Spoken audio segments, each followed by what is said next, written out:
Welcome to NK horror stories.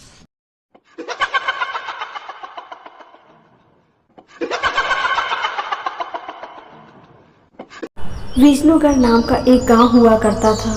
वहाँ के लोग एक दूसरे से मिलजुल कर रहा करते थे। दिन में खुशियों का माहौल होता था, लेकिन रात होते ही वह गांव शमशान बन जाता था। उस गांव में मीना और पंकज की नई नई शादी हुई थी। एक साल बीतने के बाद उस गांव में अजीब अजीब सी चीजें होने लगी, जिसे देखकर मीना पंकज अपने बच्चे के साथ शहर चली जाती है। उसकी बेटी अब 8 साल की हो चुकी है, जिसका नाम पिंकी होता है। शहर में पिंकी का कोई दोस्त नहीं होता है, जिसके कारण वह पूरे दिन अपने कमरे में ही रहती थी। पिंकी अपने कमरे में अकेली नहीं होती, बल्कि उसके साथ एक चुड़ैल भी रहती है, जिसे पिंकी चुड़ैल मम्मी कहकर बुलाती थी।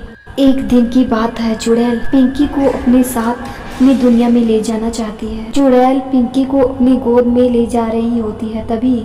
तभी चुड़ैल को कुछ आवाजें आती है और वह पिंकी को अपनी गोद से नीचे उतार देती है।